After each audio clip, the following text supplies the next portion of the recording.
오늘 이 시간 이곳에 모인 우리의 예배와 기도를 하나님 앞에 드립니다.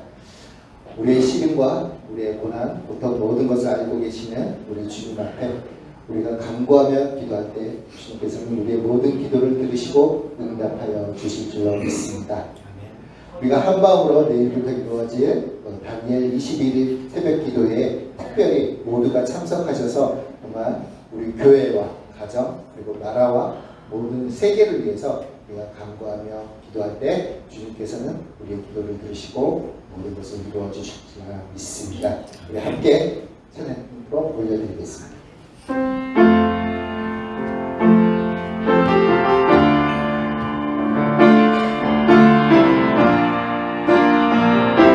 우리 함께 기도해.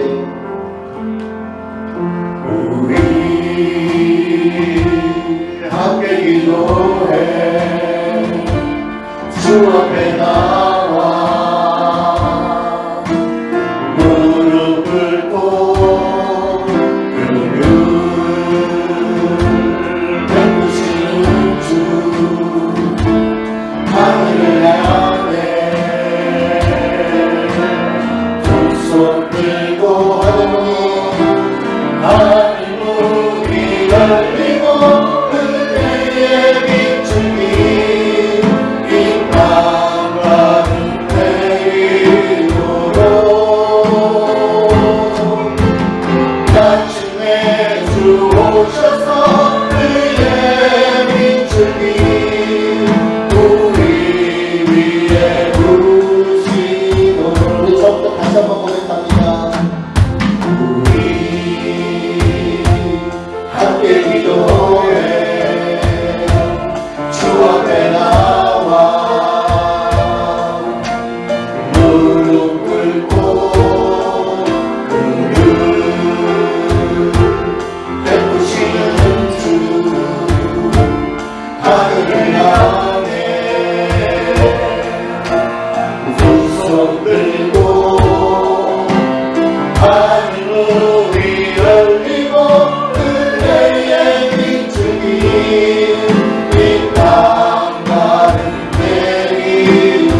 열리고 은혜의 주님 이 땅 가는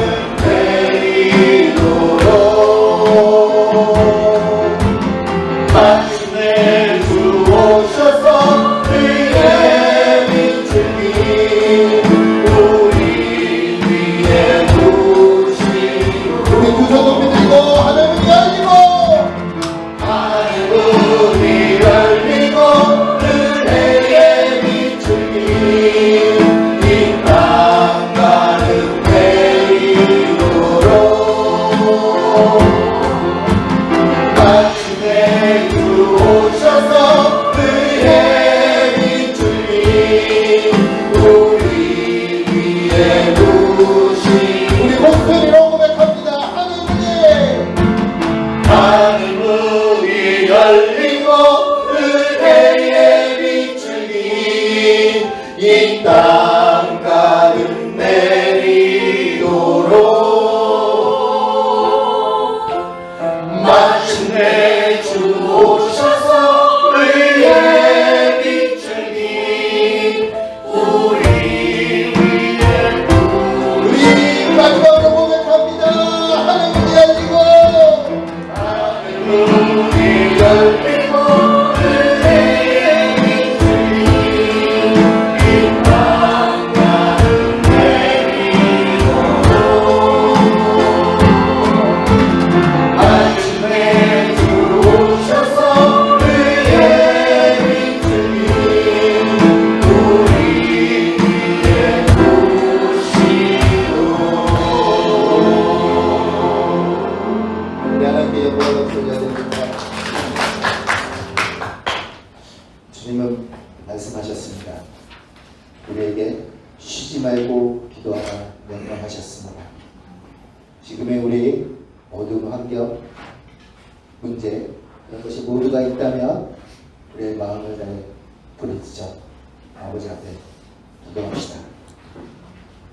우리의 힘이 되어주시는 우리 주님을 믿고 우리의 모든 환경과 모든 소망을 담아 하나님 앞에 간구할 때 주님께서는 반드시 우리의 기도를 들어주시리라 믿습니다. 함께 찬양합니다.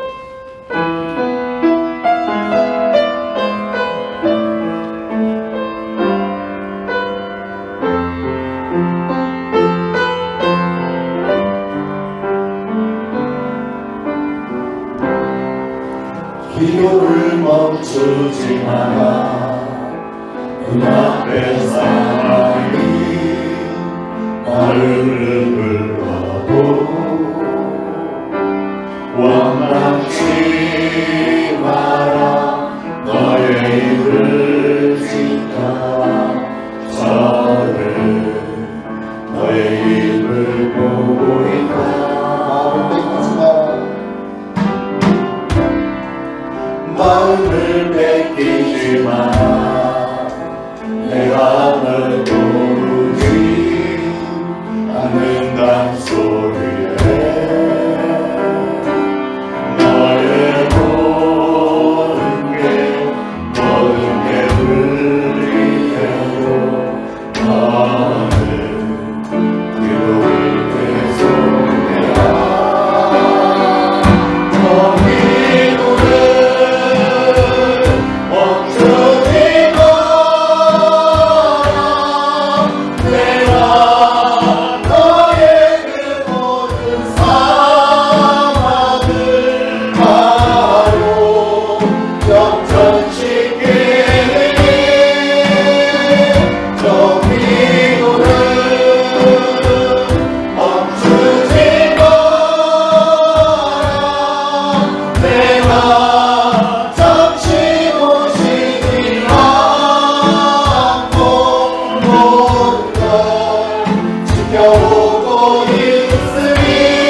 마음을 뺏기지 마라 내 말을 들지 않는다 소리에 너의 모든 죄를 이대로 너는 기도를 계속해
거룩한 주일에 주님의 전에 나오신 여러분, 예수 그리스도를 환영하며 사랑합니다. 모두 일어나셔서 뒷분 옆분하고 인사하실 때 둘씩 잡으셔서 하나님께서 나를 사랑하신 것처럼 나도 집사님을 사랑합니다. 누가 앞에 한 분 오셔야 되겠는데, 아까 집사님 앞에 오셔야 되겠는데 여기 짝이 없잖아요. 짝도 없고 눈치도 없고. 자, 다 이렇게 시작. 하나님께서 나를 사랑하신 것처럼 나도 권사님을 사랑합니다. 다시 다른 분하고 짝을 짓고 한 번 더.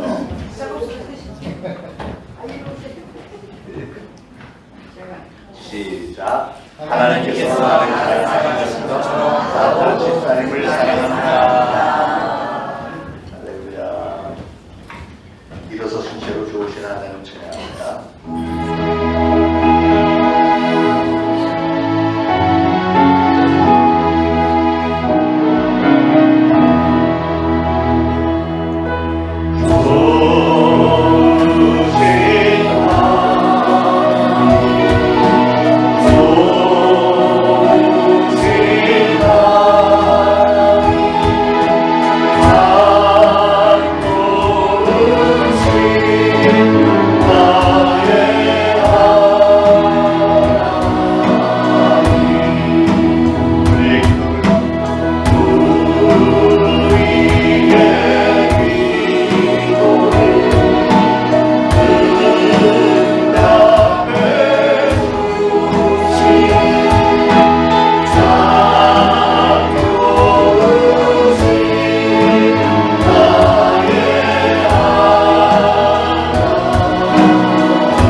할렐루야. 그의 성소에서 하나님을 찬양하며 그의 권능의 궁창에서 그를 찬양할지어다.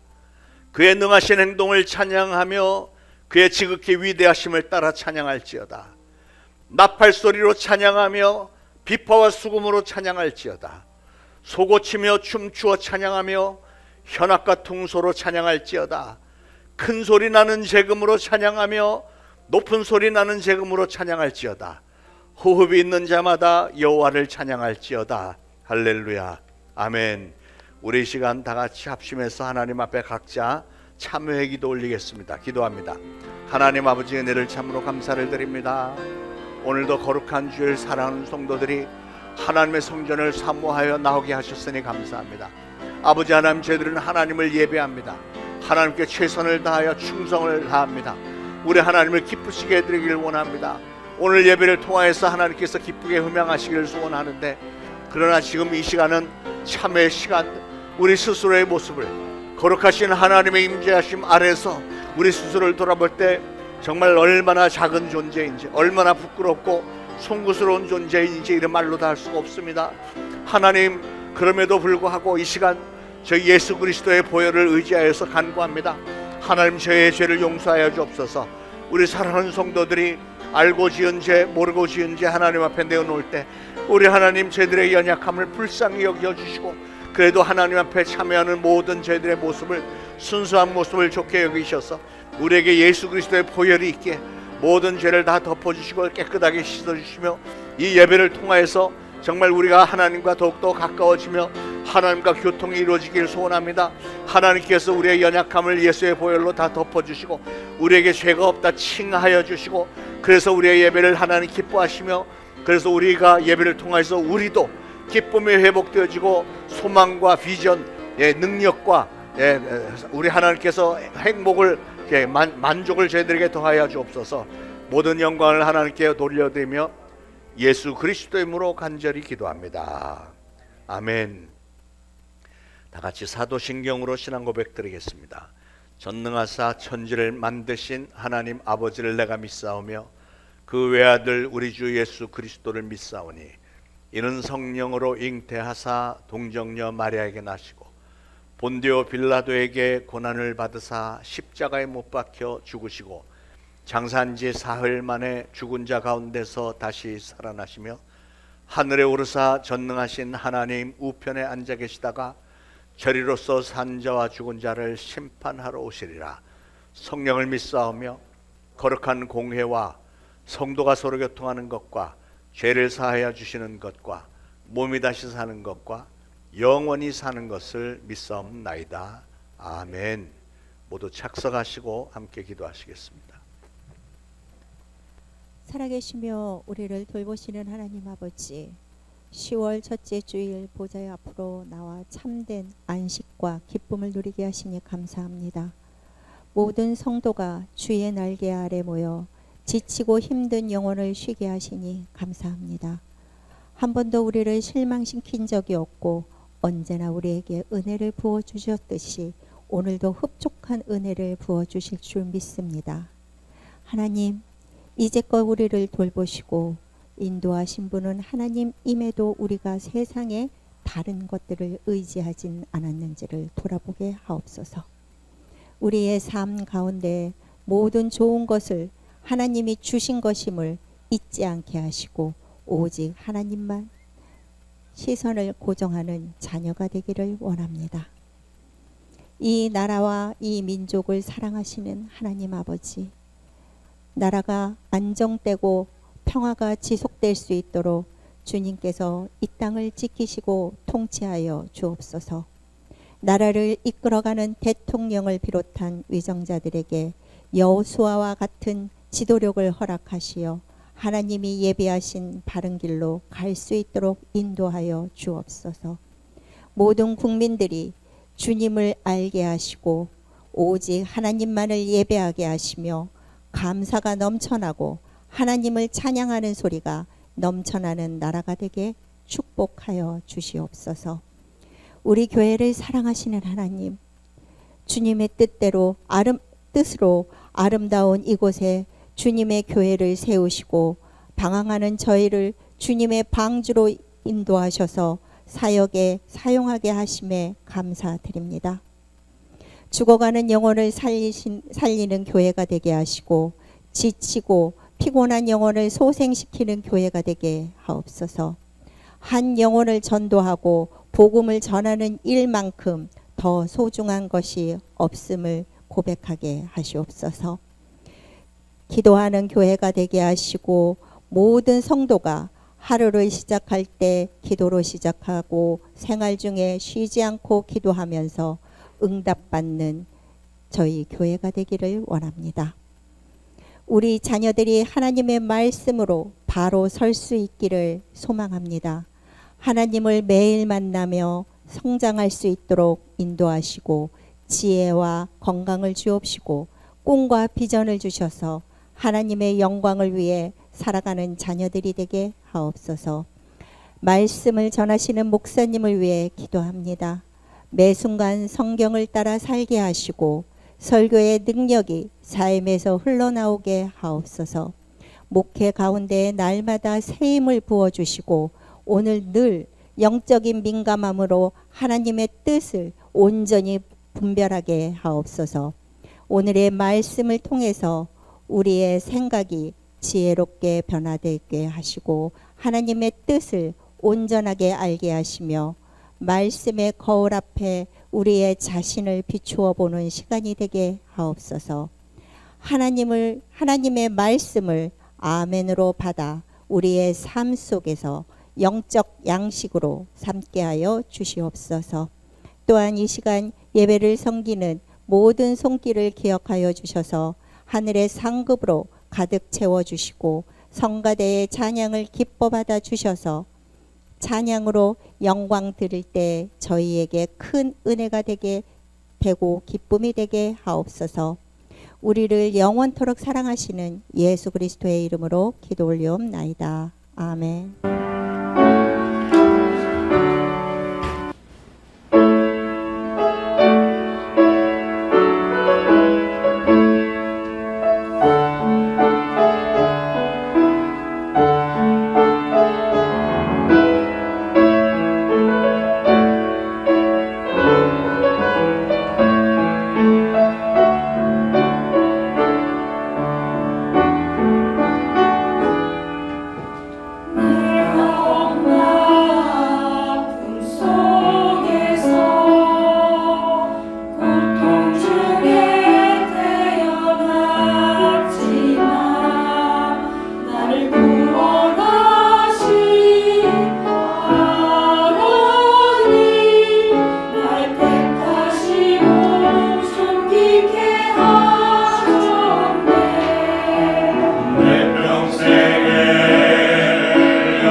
시편 134편 1절로 3절 봉독합니다. 보라 밤에 여호와의 성전에 서 있는 여호와의 모든 종들아 여호와를 송축하라. 성소를 향하여 너희 손을 들고 여호와를 송축하라. 천지를 지으신 여호와께서 시온에서 내게 복을 주실지어다. 아멘. 사도행전 2장 38절 봉독합니다. 시작. 베드로가 이르되 너희가 회개하여 각각 예수 그리스도의 이름으로 세례를 받고 죄사함을 받으라. 그리하면 성령의 선물을 받으리니. 아멘. 아멘. 오늘 성가대에서 귀한 찬양 야베스의 기도라는 찬양을 해주셨는데 그게 사실은 역대상 4장 10절 말씀입니다. 야베스가 이스라엘 하나님께 아뢰어 이르되 주께서 내게 복을 주시려거든 나의 지역을 넓히시고 주의 손으로 나를 도우사 나로 환난을 벗어나 내게 근심이 없게 하옵소서 하였더니 하나님이 그가 구하는 것을 허락하셨더라 그랬어요. 여기 이 말씀을 잘 보시면 야베스라는 사람이 어떻게 해서 기도응답을 받았는지가 나타나 있는데, 여러분, 하나님은 우리의 기도를 응답하실 때나 우리에게 어떤 축복을 주실 때 반드시 하나님의 원리가 있다는 사실, 그 원리는 예나 지금이나 앞으로 영원토록 변하지 않는 원리입니다. 그래서 우리는 그 하나님의 원리를 잘 알아야 되는데 그게 바로 신앙의 지혜입니다. 야베스가 그렇게 간절한 심정으로 구체적으로 하나하나 하나님께 기도를 올렸더니 기도 응답을 받았던 것처럼 축복도 마찬가지로 특정한 원리가 있다는 거예요. 그래서 오늘은 성경에 나타나는 하나님의 축복의 원리에 대해서 여러분에게 말씀을 드리려고 합니다. 요즘에 여러모로 세상이 정말 시끌복잡하고 불안하게 돌아가는 가운데 가만히 보면 대부분 사람들의 관심이 경제적인 문제, 육신의 건강 문제로 집중이 되어 있는 것 같습니다. 저는 우리 성도님들이 영적인 축복은 물론이고 육신적인 건강 면에서 또한 경제적으로도 넘치는 축복을 받게 해주세요 하는 기도를 매일매일 여러분을 위해서 하고 있습니다. 그런데 여러분이 꼭 기억하셔야 될 것은 하나님은 축복을 주실 때 절대로 그냥 마구 임의로 그냥 복 받으라고 다 주고 이러지 않으시는 분이세요. 반드시 하나님은 조건부입니다. 조건부. 하나님은 네가 이런 복을 받기를 원하면 이렇게 살아야 된다. 이런 일은 하지 마라. 이렇게 했다가는 이렇게 될 줄 알으라고 성경에 분명하게 명시를 해놨습니다. 다시 말해서 하나님은 축복받을 짓을 하는 사람만 축복하신다는 말씀이고요. 그리고 그 조건들은 성경에 다 명시되어 있습니다. 자, 그러면 하나님은 어떤 사람을 축복하실까요? 첫 번째로 하나님은 오늘 시편 134편에 보니까 하나님을 찬송하는 자에게 시온의 복을 주신다 그랬습니다. 성소를 향하여 너희 손을 들고 여호와를 송축하라. 천지를 지으신 여호와께서 시온에서 내게 복을 주실지어다. 이렇게 말씀했잖아요. 어떤 사람에게 복을 주신다고요? 성소에서, 하나님의 성전에 나와서 손을 들고 하나님을 찬송하는 사람을 하나님은 축복을 하신대요. 여러분, 찬양이 뭡니까? 찬양은 우리가 하나님 앞에서 드리는 곡조 있는 기도이고 신앙의 고백이고요, 감사의 표현입니다. 여러분 중에도 찬양을 좋아하시는 분들은 어떤 날 아침에 일어났는데 어떤 찬양이 딱 떠오르면서 그 찬양을 한번 했는데 자기도 모르게 하루 종일 그 찬양을 흥얼거릴 때가 있잖아요. 그럴 때 어떻든가요? 여러분이 하루 종일 그 같은 찬양을 흥얼거리면 그 찬양이 그렇게 은혜가 되고, 그런 날은 여러분의 마음이 참 좋죠. 마음이 정말 평안하고 좋은 일이 생길 것 같고 실질적으로 그런 날 좋은 일들이 많이 생깁니다. 그게 바로 여러분의 찬양을 흐뭇해 하시는 하나님이 주시는 감동이에요. 시편 47편에 손뼉을 치면서 찬송하라 그랬고, 시편 134편은 오늘 성소를 향하여 손을 들고 찬송하라 그랬고요, 시편 150편에는 성소에서 하나님을 찬양하라 그랬는데 그 중간에 보면 춤을 추어 찬양하라 그랬어요. 하나님께서 만물을 창조하신 목적이 뭐냐? 그것은 우리의 찬양을 받기 위함이다 그랬습니다. 그래서 성도된 우리는 세상을 창조하셨고 우리를 극진히 사랑하시고 우리를 구원해 주신 하나님의 은혜에 감사하는 마음으로 찬양으로 하나님께 영광을 돌려야 되는데요. 그런데 여러분, 찬양이라고 하는 것은 립 서비스만으로는 안 되는 거예요. 입으로만 찬양하는 것은 부족하고 우리의 진실된 마음으로 온 몸을 다해서 찬양을 하는 자에게 시온에서, 즉 성전에서 복을 주신다고 했고요. 두 번째로는 죄를 회개하는 자에게 성령 충만함을 선물로 주신다고 그랬습니다. 사도행전 2장 38절에 아까 봉독한 말씀, 베드로가 가로되 너희가 회개하여 각각 예수 그리스도의 이름으로 세례를 받고 죄사함을 얻으라. 그리하면 성령을 선물로 받으리니 그랬어요. 여러분, 이 말씀이 굉장히 오늘 중요한 말씀입니다. 제가 한국 교회 변천사를 보면 한 30-40년 전에 비해서 오늘날 교회 안에 성령의 역사가 많이 시들어진 것 같아요. 도대체 왜 그럴까? 그 옛날에 비해서 오늘날 교회에 결여되어 있는 게 뭘까 생각을 해보니까요, 두드러진 게 한 가지인데 그게 뭐냐면 회개하는 모습을 보기가 힘들어요. 회개하는 모습. 옛날에는 어디서 부흥회했다 그러면 사람들이 엄청나게 몰려가서 부흥사가 막 뭐 하면은 막 눈물을 쏟으며 통곡하면서 회개하고 잘못했습니다. 뭐 막 눈물바다였습니다. 그런데 오늘은 그런 모습 찾아보기가 힘들죠. 오늘날 죄에 대해서 설교하는 목사님 많지 않습니다. 회개하라고 외치는 부흥 강사 별로 없습니다. 왜 그럴까요? 그것은 그런 설교를 하면 인기가 없어요. 인기가. 그러니까 이 목사들이 부흥회로 오면 무슨 웃기는 얘기나 하고 무슨 코미디언처럼 그냥 웃음바다 만들어 놓고 가죠. 그렇게 하면 인기가 굉장히 좋아요. 사람들이 막 은혜가 넘친다 그러고 그냥 말씀 중에 하나님은 당신을 사랑하십니다. 축복받을지어다. 막 이런 것만 자꾸 하면 아, 은혜가 넘쳤어요. 뭐 그러면서 여기저기서 오라고 하니까 그런 분들은 다니면서 그 수준의 설교만 하는 거예요. 그러다 보니까 우리 대한민국의 성도들이 죄에 대해서 무뎌졌고 그 누구도 우리가 죄인이라는 얘기를 안 하니까 회개할 죄가 없다고 생각하니까 회개할 이유가 없는 거죠. 저는 이게 막 깨달아졌습니다. 오늘날 우리 한국교회 성령의 역사가 줄어든 거는 죄에 대해서 너무 무뎌졌고 그래서 죄를 회개하지 않기 때문이구나. 그렇습니다. 여러분, 예수님이 공생애를 시작하면서 가장 먼저 외친 말씀이 뭐죠? 회개하라, 천국이 가까웠느니라. 세례요한이 예수님보다 바로 전에 와서 외친 말씀이 뭐죠? 회개하라, 천국이 가까웠느니라. 그랬어요. 왜 그러냐면 예수님이 이제 공생애를 시작하면서 사람들 살고 있는 모습을 보니까 가장 시급한 일이 뭐냐? 그것은 회개해야 된다는 거예요. 회개. 일단 회개부터 하라는 겁니다. 왜냐하면 회개가 이루어져야만 그 다음 일들이 이루어질 테니까. 그래서 예수님은 회개하라고 외치신 거예요. 그런데 오늘 사도행전 2장 38절에도 보니까 베드로도 그랬어요. 베드로가 너희가 회개하여 각각 예수 그리스도의 이름으로 세례를 받고 죄사함을 얻으라 그랬는데, 자, 그 말씀에 담긴 뜻을 좀 생각을 해보겠습니다. 먼저 이 말씀이 선포된 순서를 좀 눈여겨봐야 되겠는데요. 여기 보면 제일 먼저 너희가 회개하여 이것부터 먼저 얘기를 했어요.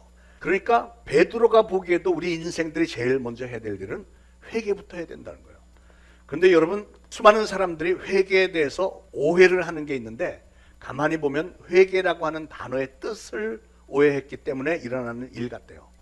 제가 좀 쉽게 설명을 드려보겠습니다. 회차라는 말을 많이 하죠. 회차가 언제 쓰는 말이죠? 여러분이 어디 지하 주차장에 들어갔다가 금방 돌려서 나오는 거를 회차라고 하잖아요. 들어갔다가 돌려서 나오는 거. 예. 회개도 똑같습니다. 똑같은 의미로 회개라고 하는 것은 인생의 어떤 길을 가다가 어떤 인생을 살다가 아, 잘못된 길이구나 깨닫고 빨리 돌려서 나오는 게 이게 회개예요. 그게 회개라는 뜻입니다. 여러분, 오늘 구원의 순서에 대해서 좀 잠깐 말씀을 드릴 텐데요. 여러분, 중요한 말씀이니까 좀 귀담아 들어주시기 바랍니다. 구원이라고 하는 것은 이미 예수님께서 2000년 전에 다 이루어 놓으셨습니다. 그러므로 여러분은 예수님을 여러분의 구주로 영접하기만 하면 우리는 죄사함을 받고 구원을 얻는다고 하나님이 정해 놓으신 거예요. 자, 그러면 우리는 왜 회개를 해야 될까? 그건 예수님께서 하나님의 어린 양으로 이 땅에 오셔서 십자가 위에서 보혈을 흘려 죽어주심으로 우리가 죄사함을 받을 수 있는 은혜의 길을 예수님께서 활짝 열어주셨으니 그 놀라운 은혜를 받은 사람답게 그 은혜에 합당한 삶을 살기 위해서는 지금 살고 있는 이 모습으로는 안 되니까 삶의 방향을 바꿔라. 회개부터 하라는 거예요. 이렇게 가던 삶의 방향을 좀 틀어갖고 돌리라는 거예요. 삶이 달라진 것을 보이라는 겁니다. 여러분, 성경에서 회개는 감정적인 요소가 없습니다. 감정으로 회개하는 게 아니에요. 회개는 감정적인 단어가 아니고 행동입니다. 행동. 네가 가는 길이 지금 잘못되어 있으니까 빨리 돌이켜서 돌아오라 하는 게 이게 회개거든요. 그런데 여러분, 울고 불고 땅을 치고 옷을 찢으면서 하는 것은 이건 회개가 아니고 그건 뭐라고 하냐면 애통하는 거라고 그래요. 애통. 그러면 회개는 뭘까? 지금 설명드린 대로 회개는 지금까지 내가 살아온 길이 틀렸기 때문에 그걸 깨닫고 나면 물론 가슴을 찢으면서 애통하는 일도 있어야 되지만 가장 중요하게는 올바른 길로 방향을 제대로 잡아서 돌이키는 것. 이게 회개입니다. 그런데 여러분, 한 가지 좀 아셔야 되는 것은 회개가 구원의 조건은 아니에요. 여러분이 죄를 회개하고 돌아섰다고 해서 구원받는 게 아닙니다. 무슨 소리지? 이상한 표정들 짓는데 설명을 들어보세요. 여러분이 구원을 받는 비결은 뭐예요? 어떻게 하면 구원을 받는 거예요? 구원을 받는 유일한 길은 예수 그리스도를 주님으로 영접하는 거예요. 네. 예수 그리스도를 주님으로 영접하는 과정에 회개도 있어야 되지만 회개했다고 해서 구원을 받는 게 아니고 이런 모든 절차를 거쳐서 예수님을 영접해야 되는 거예요. 구원은 죄사함을 받고 그래서 지옥행 열차로부터 건져냄을 받고 천국행 열차로 갈아타서 저 천국에서 영생을 얻게 되는 것. 이게 구원이잖아요. 자, 그러면 구원을 받는 유일한 조건이 뭐라고요? 바로 예수 그리스도가 예수님이 나의 죄를 대신해서 형벌을 받아주셨다는 사실을 믿고 그래서 그 예수님을 나의 구원주로 또한 동시에 나의 주인으로 내 인생의 주인으로 영접하는 일 이게 구원을 받는 조건이에요. 예. 다른 건 없습니다. 여러분의 평생에 기억하시기 바랍니다. 예. 만약에 제가 여러분에게 여러분 회개하셔야 구원 받습니다. 그럼 여러분 다 아마 아멘 했을 거요. 회개한다고 구원을 받는 게 아니라니까. 회개하고 예수님을 영접을 해야 되는 거예요. 이게 중요한 거예요. 자, 그렇게 죄사함을 받고 구원을 얻기 위해서 내가 회개를 하기 위해서 반드시 되어져야 될 일은 뭐냐면 내가 죄인이구나 하는 것을 깨달아야 돼요. 내가 죄인이라고 하는 걸 깨달으세요. 여러분 생각을 해보세요. 만약에 여러분이 죄인이라는 사실을 확실히 깨달아지지 않는데 여러분이 무슨 죄 때문에 고민할 일이 있겠어요? 여러분이 죄인이 아니라고 생각하는데 죄 문제로 고민할 이유도 없고 그러면 죄사함을 받아야 될 이유도 없고 더군다나 2000년 전에 저 남의 나라 유대 땅에서 예수님이 십자가에 달려 죽어주셨다는 사실이 여러분과 무슨 상관이 있겠으며 그렇다면 도대체 무엇 때문에 예수님의 은혜가 감사하겠으며 예수님을 여러분의 구원주로 영접할 이유가 뭐가 있겠느냐고요. 그게 다 이루어지기 위해서는 가장 먼저는 여러분이 나는 태어날 때부터 이 죄성을 품고 태어난 죄인이구나 이거 깨달아줘야 되는 거예요. 그래서 여러분이 여러분의 죄 문제로 인해서 고심을 해야 되고 마침내는 회개부터 해서 죄로부터 돌이켜서 올바른 길로 뛰쳐나와야 된다는 거예요. 그런데 오늘날 대부분의 교인들이 바로 여기 시작부터 내가 죄인이라는 사실을 받아들이기가 쉽지 않기 때문에 회개하지 않는 거잖아요. 오늘 저는 회개의 영이 여러분들 위해 강하게 아주 강하게 임하기를 축원합니다. 굉장히 불만스러운 표정이 한 3명 정도 보이는데 여러분이 무슨 죄를 지었기 때문에 죄인이라는 게 아니에요. 여러분이 죄성을 품고 태어났기 때문에 여러분 아이들 노는 거 보세요. 조그만 애들 30살짜리 애들이 친구하고 놀 때 같이 놀 때 이렇게 지켜보면 요것들이 요게 악하구나 이게 들어있어요. 왜냐하면 자기 친구 오라고 해놓고 노는데 자기 친구가 자기 장난감 갖고 놀잖아요. 그럼 야 그거 내 거야 막 빼서 그러면 이 친구는 여기 얘 거 분명하지만 내 거야 저걸 뺏어요. 막 다시 뺏어 지 거도 아니면서 그리고 그러니까 친구가 왔으면 나눠서 같이 노는 거지 내 거야 그래서 뺏는 것도 악한 거고 지 거도 아니면서 내 거야 하고 뺏는 다른 친구도 악한 거. 이게 어린애들이니까 우리가 예쁘게 봐서 그렇지 사실은 그게 죄잖아요. 죄. 왜 이런 일이 벌어질까? 이 속에 죄성이 있으니까 그런 거예요. 그러면 여러분은 그게 없을까? 여러분도 태어나면서 그거 가지고 태어났다니까요. 그런데 여러분이 원하지 않는 것이지만 독사를 보고 사람들이 독사다 죽여 하면서 막 짝대기로 독사를 치잖아요. 때리잖아. 그럼 독사는 난 자기네 물은 적도 없는데 왜 나를 보고 독사라고 그러지? 아무리 우겨도 독사는 독사잖아요. 여러분이 아무리 우겨도 죄가 있기 때문에 우리는 죄인인 거예요. 이게 받아들여져야 됩니다. 그래서 여러분 2000년 전에 초대교회는 120명이 마가의 다락방에 모여서 기도하던 중에 또는 그 후에 사도들이 설교를 하는 걸 듣는 중에 성령께서 그 모임 중에 아주 강하게 역사하셨기 때문에 성도들이 막 옷을 찢으면서 불같은 회개운동이 일어났습니다. 저는 오늘 이 자리에도 그런 역사가 일어나기를 간절히 바랍니다. 요한 1서 1장 9절에 만일 우리가 우리 죄를 자백하면 저는 미쁘시고 의로우사 우리 죄를 사하시며 모든 불의에서 우리를 깨끗게 하실 것이라고 그랬습니다. 여러분 세상에서는 내가 무슨 잘못을 해놓고 잘못된 걸 막 고백하고 그러면 불이익을 당할 수도 있습니다. 감옥에 갈 수도 있습니다. 그러나 우리가 하나님 앞에서 자백을 하면 오히려 죄사함을 받고요. 오히려 하나님께서 축복을 주신대요. 여기에 우리 기독교 신앙의 진수가 담겨 있습니다. 베드로가 오순절날 성령 세례를 받은 후에 밖으로 뛰쳐나가서 예루살렘에 모인 사람들에게 막 복음을 전했습니다. 사도행전 2장 36절에 그런즉 이스라엘 온 집은 확실히 알지니 너희가 십자가에 못 박은 이 예수를 하나님이 주와 그리스도가 되게 하셨느니라 막 설교를 했어요. 그랬더니 그 설교를 들은 수많은 사람들이 막 가슴에 찔림을 받았습니다. 마음에 찔림을 받고 정말 마치 좌우의 날선 검처럼 날카로운 하나님의 말씀이 그들의 심령을 막 도려냈고요. 그들의 양심의 가책을 받았고 죄책감을 느꼈습니다. 그래서 그들이 어떻게 해요? 그들이 베드로에게 와서 형제들아 우리가 어찌할꼬 이래. 그게 무슨 말이에요? 내 죄 문제를 그럼 우리가 어떻게 해결할 수 있을까요? 지금 그 얘기를 물어보는 거예요. 그들에게 베드로가 가장 먼저 했던 말은 죄를 씻어라 이러지 않고요. 뭐라고 했냐면 하나님이 죄를 씻어 우리를 하나님의 자녀로 삼았으니 먼저 회개부터 해라. 먼저 회개부터 하라는 거예요.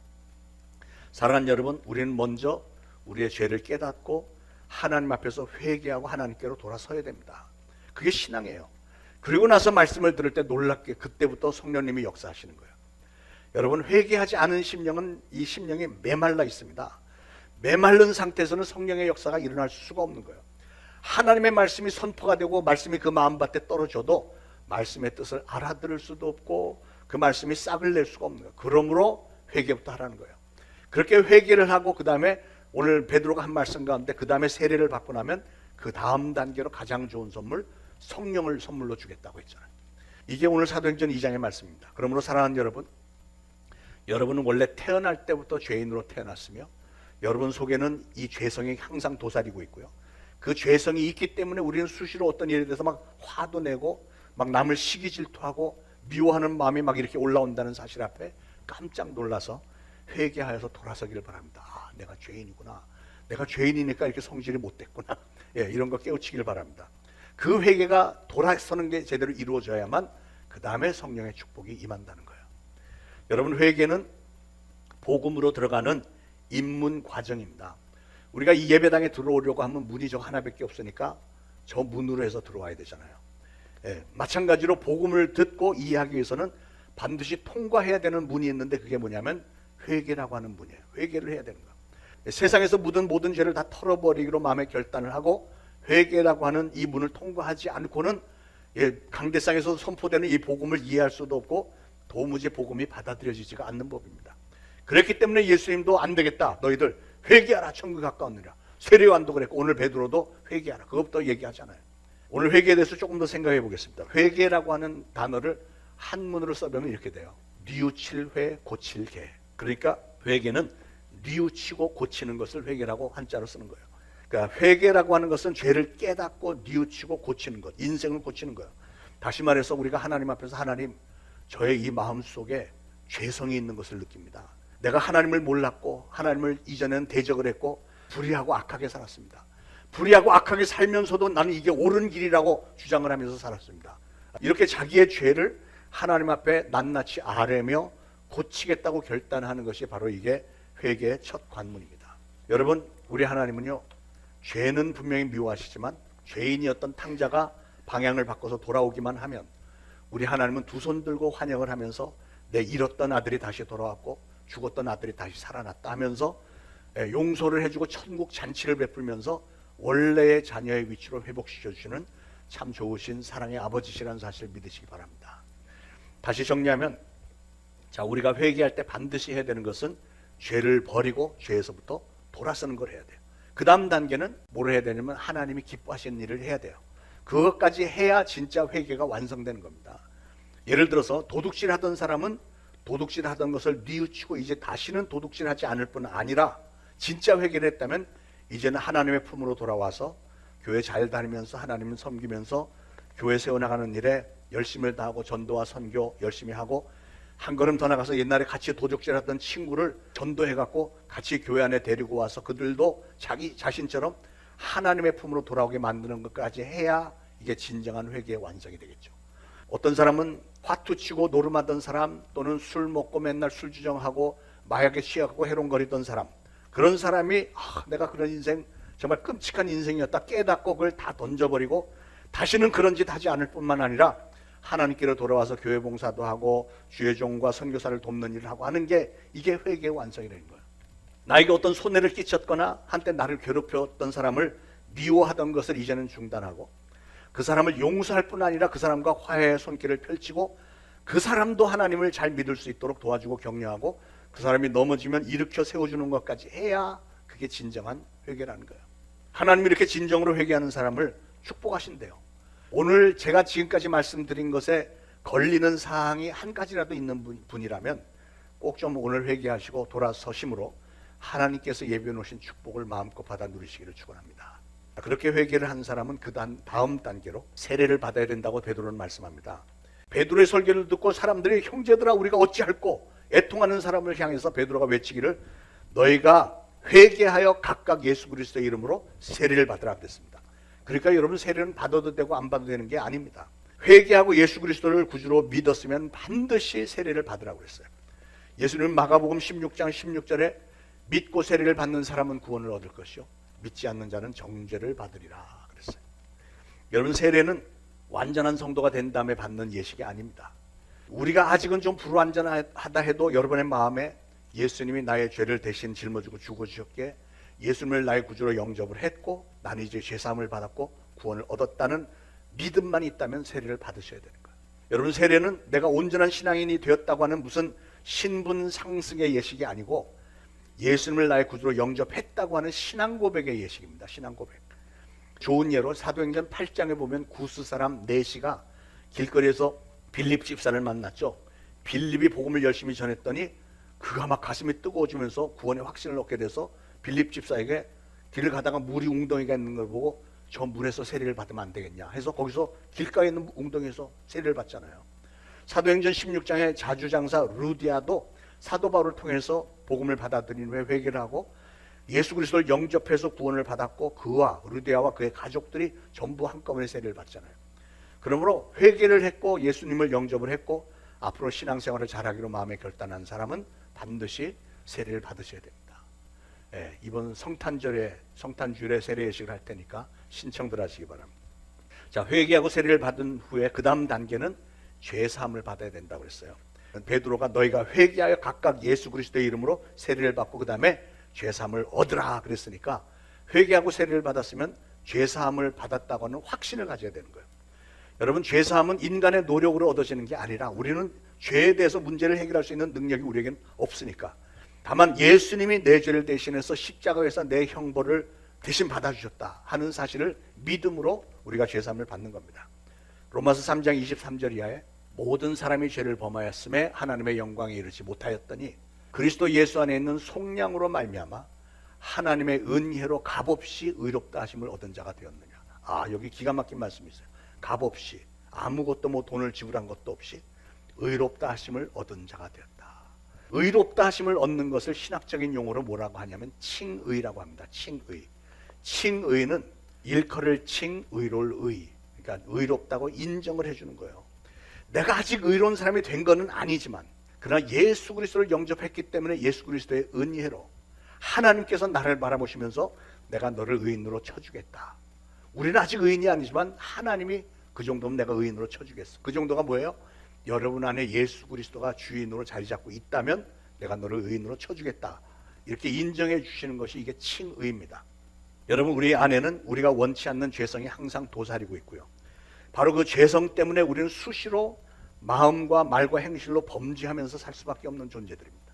그러게 죄 때문에 자연인 상태에서는 우리는 지옥 형벌에 던져주실 수밖에 없는 죄인들이었어요. 그러나 우리가 그 죄를 깨닫고 회개하고 돌이킨 다음에 그 죄를 고백을 하고 나의 죄를 대신해서 죄값을 치르신 예수님을 나의 구주로 영접함으로 예수님의 그 보혈의 공로 때문에 하나님께서 의롭다고 인정해 주신 용서함을 받은 죄인, 다른 말로는 칭의된 존재들인 겁니다. 그게 바로 저와 여러분이 그렇게 칭의된 존재인 줄로 믿으시기 바랍니다. 여러분, 우리 하나님은 죄는 미워하시지만 회개한 죄인은 사랑하세요. 왜냐하면 회개한 죄인은 이제 죄인이 아니고 칭의된 존재이기 때문에 그렇습니다. 그러므로 예수님을 영접하기만 하면 하나님은 여러분을 의롭다고 인정을 해주시고요. 그러므로 우리 죄에 대하여 결코 정죄함이 없다는 사실을 분명히 믿으시고 나는 하나님의 자녀다 라고 자부심을 갖고 사시길 축원합니다. 나는 하나님의 자녀다. 시작. 가슴을 세게 치면서 센 만큼 여러분이 확실한 자녀인 줄 믿습니다. 나는 하나님의 자녀다. 시작. 할렐루야. 회개와 세례와 제사함을 받은 성도는 그 다음 단계에서 성령 세례를 선물로 받는다고 그랬어요. 오늘 베드로가 외치기를 너희가 회개하고 예수 그리스도의 이름으로 세례를 받고 제사함을 받으라. 그리하면 성령을 선물로 받을 것이다. 할렐루야. 120문도가 예수님의 명령을 받들어서 마가의 다락방에 모여서 열흘 동안 금식하면서 기도하던 중에 오순절날 성령을 세례를 받았습니다. 그 120명이 성령을 받고 나니까 그들은 은사를 받았습니다. 제일 첫 번째 나타나는 은사가 방언이죠. 방언을 말하게 됐고 그들은 권능을 받고 뛰어나가서 사람들에게 담대하게 복음을 전했죠. 그런데 여러분, 구약 성경을 잘 읽어보면 구약 성경에는 성도라는 단어가 거의 없어요. 간간히 나오기는 하는데 한 두세 번 나오는데 그 의미가 신약 시대의 성도하고는 의미가 약간 달라요. 신약 성경에는 성도라고 하는 단어가 62번이 나와요. 62번. 그런데 언제부터 나오냐면 사도행전에서 120문도가 성령을 받고 난 이후부터 사도행전, 사도바울 서신, 일반 서신, 요한계시록 등의 성도라고 하는 단어가 나와요. 무슨 뜻이냐면 진정한 의미에서의 성도라고 하는 것은 그냥 교회 오래 다녔다고 해서 성도가 아니라 하나님을 좀 구약시대의 선지자들 뭐 왕들처럼 하나님을 좀 안다고 해서 성도가 아니라 성령 세례를 받은 다음부터라야 진정한 성도라는 거예요. 예.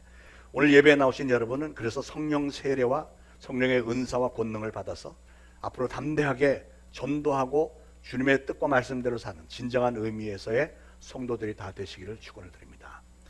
저는 여러분 모두가 다 한 분도 빠짐없이 오늘 말씀드린 이 네 가지 단계의 체험을 꼭 하심으로 진정한 성도들이 되시길 바라요. 첫 번째가 철저하게 회개하고 하나님께로 돌아서서, 두 번째 세례를 받고, 세 번째 죄사함을 받고, 네 번째 성령 세례까지 선물로 받아서 성령님의 능력과 권능을 받아 그리고 은사를 받아 담대하게 복음을 전하기를 축원을 드립니다.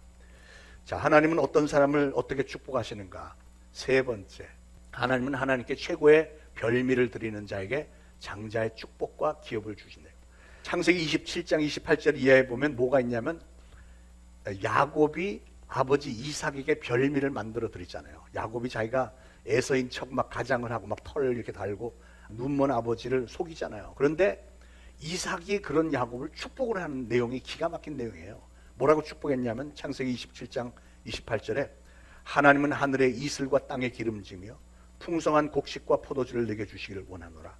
만민이 너를 섬기고 열국이 내게 굴복하리니 내가 형제들의 주가 되고 내 어머니 아들들이 내게 굴복하며 너를 저주하는 자는 저주를 받고 너를 축복하는 자는 복을 받기를 원하노라. 이랬어요. 이게 어마어마한 축복이죠. 신령한 복과 물질의 축복과 마음의 즐거움과 지혜의 명예의 축복, 그리고 절대적인 하나님의 보호, 이런 축복을 다 받았습니다. 어떻게 해서 그랬다고요? 야곱이 아버지가 제일 좋아하는 별미를 만들어서 바쳤을 때. 근데 하나님을 통해서 이삭이 야곱을 축복하신 거니까 오늘 우리를 향하신 하나님의 뜻도 똑같은 거죠. 우리가 하나님을 섬기면서 나의 최상의 것을, 최선의 것을 하나님을 위해서 헌신하고 바칠 때 하나님은 그걸 그렇게 좋게 여겨 있어서 이런 다양한 축복을 주신다고 하는 거예요. 여러분, 구원은 믿음으로 받는 거지만 축복이라고 하는 것은 행함으로 인해서 받습니다. 행함. 하나님은 하나님에게 최고의 것을 드리는 자에게 장자의 축복과 기업의 축복을 주시는 줄 믿으시기 바랍니다. 자, 하나님은 어떤 사람을 어떻게 축복하실까? 네 번째, 하나님의 도를 듣고 행하는 자에게 하나님은 형통한 복을 주신다 그랬어요. 시편 128편 1절에 여호와를 경외하며 그 도에 행하는 자마다 복이 있도다. 내가 네 손이 수고한 대로 먹을 것이라. 내가 복되고 형통하리로다. 성경에 네가 형통하리로다 하는 그 축복은 많이 안 나옵니다. 그저 한 서너 번밖에 안 나와요. 형통의 축복이. 예, 형통이 뭐죠? 형통이라고 하는 것은 일이 잘 되고 번창해지고 길이 잘 열린 걸 형통이라고 하잖아요. 우리 하나님은 하나님의 자녀된 우리가 그런 형통의 축복을 받기를 원하는데 어떤 사람이 그런 형통의 축복을 받는다고요? 하나님의 도를 듣고 행하는 자에게, 하나님의 말씀을 듣고 지켜 행하는 사람에게 하나님은 형통한 복을 주신다고 그랬어요. 그래서 사랑하는 여러분, 오늘 주신 말씀 잘 기억하셔서 하나님의 말씀에 굳게 서서 좌로나 우로나 절대 치우치지 말고 하나님께서 오늘 주신 말씀대로 늘 하나님을 찬송하는 자가 되시고 시온의 복을 받고 죄를 회개함으로 성령 충만의 복을 받고 별미를 최상의 것을 드림으로 장자의 축복과 기업의 축복을 받고요. 제가 하나 중간에 시간상 빠뜨렸지만 온전한 11조를 드림으로 여러분의 곡간이 넘쳐나고 영육간의 보장을 받고 하나님의 말씀을 지켜 행함으로 형통함의 축복을 받는 귀한 성도님들 되시기를 예수 그리스도 이름으로 축원을 드립니다. 기도하겠습니다. 하나님, 오늘 주신 말씀 축복의 원리 감사합니다. 하나님을 찬양하는 자에게 시온의 축복을 약속하셨고 죄를 회개하는 자에게 성령의 축복을, 하나님의 것을 성별하여 최상의 것으로 바치는 자에게 장자의 축복과 기업의 축복을 주시고 하나님의 도를 듣고 지켜 행하는 자에게 형통한 복을 주신다는 말씀 저희들 평생에 기억하여 실천함으로 약속하신 모든 축복을 받아 누리는 성도들 될 수 있도록 성령님 세상 끝날까지 우리의 귀에 쟁쟁하게 들려오게 하시고 마음판에 잘 새김으로 수시로 필요할 때마다 깨우치게 하옵소서. 예수 그리스도 이름으로 감사하며 기도합니다. 아멘. 찬송가 274장 부르면서 준비하신 예물 바치겠습니다.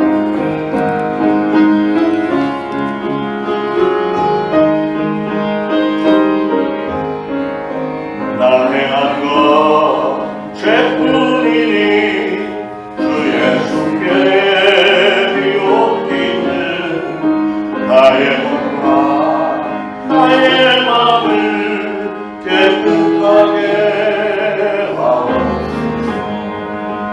가지고 날 씻든지 불 가지고 태우든지 내 안과 바닥을 내 모든 죄 멸하소서 내 어둠은 밝히시니 참 기쁘고 고마우나 그보다도 더 원하오니 정결한 마음 주옵소서 3절 정결한 마음 정결한 마음 그 속에서 진정한 빛 비치오니 이러한 마음 나오며 눈 가지고 밝은 4절 못된 행실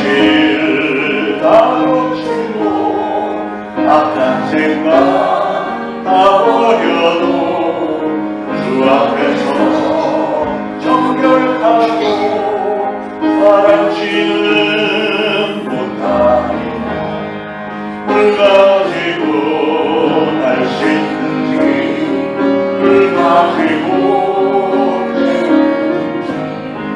내 안과 바닥을 내 모든 죄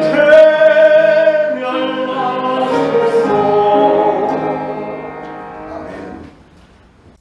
하나님, 오늘도 하나님의 전에 예물 바칩니다. 바쳐진 예물 축복하시고 기름 부으셔서 하나님의 나라 확장을 위해서 귀하게 잘 쓰임받게 도와주시고 또 바친 모든 손길을 하나님 꼭 기억하셔서 축복하시되 각 가정들마다 생업에 풍요로움 있게 하시고 행여나 우리 중에 그 누구도 물질의 부족함으로 한숨 짓거나 눈물 짓는 가정 하나도 일어나지 않도록 성령님께서 지켜보아야 주옵소서.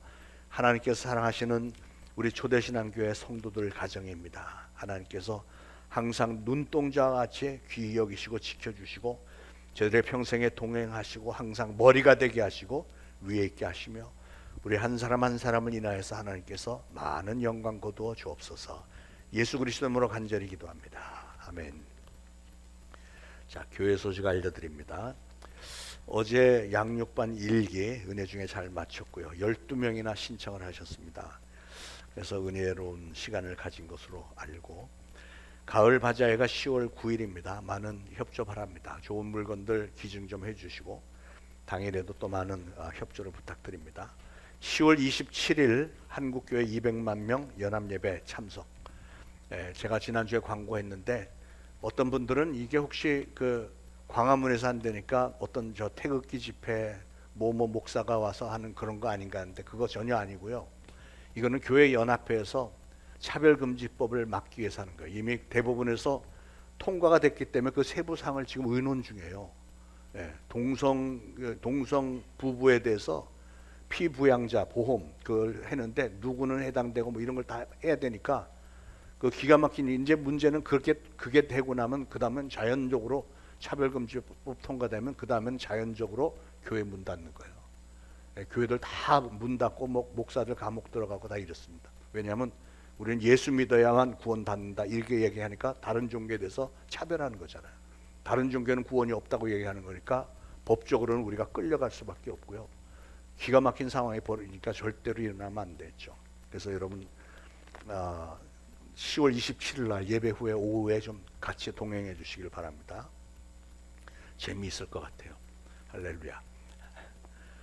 다니엘 21일 특별 새벽 기도회가 내일부터 시작입니다. 우리 목회협력위원들 모여서 다 의논했고요. 그래서 모두가 다 21일 전부 참석하기로 합의했습니다. 그래서 다 합의했으니까 지켜보겠습니다. 그리고 목회협력위원들 뿐만 아니라 모든 성도님들 정말 우리가 합심해서 기도해야 될 때 우리 가정, 여러분의 가정 위해서 기도해야 되고요. 우리 교회 위해서 꼭 기도하셔야 되고 지금 나라에 이런 상황 놓고 기도 안 하면 안 됩니다. 하나님은 우리가 얼마나 열심히 기도하는가를 보기를 원하시는 거예요. 힘드시겠지만 꼭 좀 많이 다들 참석해 주시기 바랍니다. 노방전도 금요일 11시와 주일 오후에 노방전도 기억하시고 우리 11월 2일 날 교회 전교인 총동원 대청소하기로 했어요. 교회가 사방에 이렇게 뭐 필요 없는 물건들이 쌓여 있고 사실 저 뒤에도 커튼이 있긴 있지만 좀 지저분하고 그래서 커튼도 새로 싹 하고 깔끔하게 좀 이렇게 할 생각이니까 11월 12일 토요일 시간들 내셔서 오전 10시부터 할 테니까요. 여러분 다들 오셔서 여러분이 섬기는 교회 정돈하고 하는데 좀 많은 동참을 바라겠습니다. 주님의 이름으로 부탁해요. 네, 자, 일어나셔서 384장 부르시고 축도로 예배 마치겠습니다. 1절 3절 하겠습니다. 나의 갈 길다가도록 예수 인도하시니 내 주 안에 있는 그분을 어찌 의심하리요. 믿음으로 사는 자는 하늘 위로 받겠네. 무슨 일을 만나든지 만사형통하리라. 무슨 일을 만나든지 만사형통하리라.